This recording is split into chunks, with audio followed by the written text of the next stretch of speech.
Sir मी advocate Ramji Manohar Kagne, राहणार कंधार, तालुका कंधार इथून आलो. मला जेव्हा आमच्या अतिक भैयाकडून समजलं लोह्याच्या की सरांकडे मुतखड्याची ट्रीटमेंट होते आणि मी जेव्हा सोनोग्राफी केली आणि त्या सोनोग्राफीमध्ये माझ्याकडे 3 खडे होते याच्यामध्ये आणि 3 खडे, एक 12 mm, तो परत 11 mm झाला, परत 6 mm, 5 mm असे खडे माझ्या किडनीमध्ये आणि युरेटरमध्ये पाईपमध्ये होते.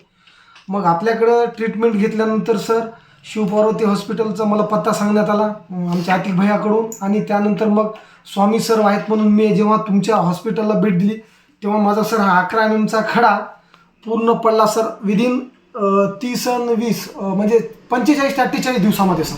अच्छा. आणि तो खडा पूर्ण. आणि दुसरी विशेष ही बाब होती सर की मला ज्या दिवशीपासून मी तुमचं औषधी घ्यायला सुरुवात केली त्या दिवशीपासून मला पेन किलर एकदाही लावायची गरज पडली नाही. नाहीतर मला 4-8 दिवसामध्ये, 15 दिवसामध्ये नेहमी 8 दिवसातून 10 दिवसातून पेन किलर लावण्यासाठी कुठल्याही डॉक्टरकडे कुठल्याही वेळेला जावं लागत होतं. त्या दिवशीपासून मला 49 ते 48 दिवसामध्ये एकही दिवस पेन किलर लावायची गरज लागली नाही. त्याच्यानंतर मला फक्त 1 दिवस ते 1.5 दिवस त्रास झाला. ऑटोमॅटिक हा खडा 11 mm बाहेर आलेला आहे सर आणि पडलेला आहे माझा 11 MM खडा. आता पुढच्या याच्यासाठी माझी ट्रीटमेंट द्यावी अशी माझी अपेक्षा आणि तुमचं खूप खूप मी या ठिकाणी अभिनंदन करतो सर आणि थांबतो. बिलकुल. 1 मिनिट सर, आपला रिपोर्ट दाखवतो. आता हा जो रिपोर्ट आहे आपला, जो पूर्वीचा रिपोर्ट आहे त्यामध्ये तुम्हाला हा स्टोन होता बरोबर. त्याच्यामध्ये जवळपास 11 MM युरेट्रिक स्टोन होता राईट साईडला लोअर युरेटरमध्ये आणि किडनीमध्ये पण होते 2. तर आपण 2 महिन्याची होमिओपॅथिक विलास बनवसला डॉक्टर स्वामीकडे घेतली, अशी सिच्युएशन होती स्टोनची. तर आपण 2 महिन्यामध्येच हा स्टोन पास झाला आपला. बिलकुल झाला सर बरोबर. म्हणजे तो 11 MM जशाला तसा पास झाला. आणि आपण नंतर सोनोग्राफी पण केली, त्याच्यामध्ये 11 MM पूर्ण नील रिपोर्ट आला. आणि जो विशेष म्हणजे किडनीतला 6.1 MM लेफ्टचा होता तो आता खाली पाईपामध्ये आला. म्हणजे गुड साईन भेटले आपल्याला. बिलकुल. म्हणजे तुम्ही इथे येऊन सर समाधानी आहेत?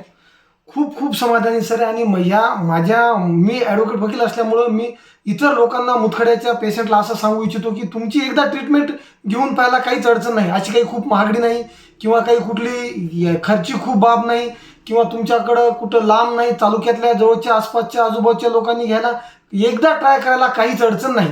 मग त्यांनी दुसरं ऑपरेशन करू शकता किंवा इतर लोक तुमच्याकडे आल्यानंतर तो 100% पेशंट हा त्याचा सक्सेस होणारच आहे सर, त्याला कमी होणार आहे. आणि माझं तर असं मत आहे सर, तुम्ही आमच्या किडनी स्टोनमधले देवच आहात.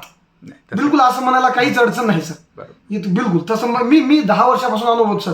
मी जवळपास तालुक्यामधले लोहा, कंधार, पुन्हा तिकडं सर वसमतला एक औषध मिळते सर. मी असे जवळपास मुखेड आमच्या आजूबाजूचे मला बऱ्याच दिवसानंतर आपल्या हॉस्पिटलचं जेव्हा नाव समजलं आणि मला एवढ्या जवळ असताना मी जेव्हा एवढ्या लांब गेलो आणि मला हे दुर्भाग्य वाटू लागलं सर माझं की मी का आलो नाही तर, आणि मला हा पत्ता अगोदर का सांगितला नाही सर. मी तुमचेच नाही तर मला ज्या माणसांनी पत्ता सांगितला मी त्या माणसाच्या पाया पडलो जाऊन. अच्छा. आता मी जर तुमच्या इथं पडतो तुम्हाला अतिशोक्ती वाटेल किंवा वकील साहेब वेगळंच काहीतरी करायला येत म्हणाले तर असं सोबत मॅडम असं एक आपण व्यावसायिक, मी पण व्यावसायिक आहे बरोबर आहे सर. त्याच्यामुळं असं एक वेगळं होऊ नये म्हणून मी तसं नाही. पण मला ज्या माणसाने तुमचा पत्ता सांगला, आमचे जे मामू आहेत रजिस्ट्रार ऑफिसमध्ये क्लार्क म्हणून, त्यांच्या पाया पडलो सर मी जाऊन ऑफिसमध्ये दुसऱ्या दिवशी माझा खडा पडल्यानंतर. आणि तुम्हाला अभिनंदनची मी लगेच फोन केला की हे टाकलं सर. म्हणजे तुम्ही समाधानी आहेत म्हणा एकंदरीत? मी खूप समाधानी. आणि तुमच्याकडे एकदा या पेशंटनी दाखवणं खूप गरजेचं आहे आणि खूप दाखवलं तर खूप खूप सुंदर राहील त्या माणसाचं. नक्की. धन्यवाद सर, तुम्ही एवढे समाधानी झाला. तुमचं ऑपरेशन आमच्या माध्यमातून टळलं. बिलकुल टळलं. धन्यवाद. म्हणजे तुम्ही समाधानी आहेत? बिलकुल आहे सर. ओके सर, धन्यवाद.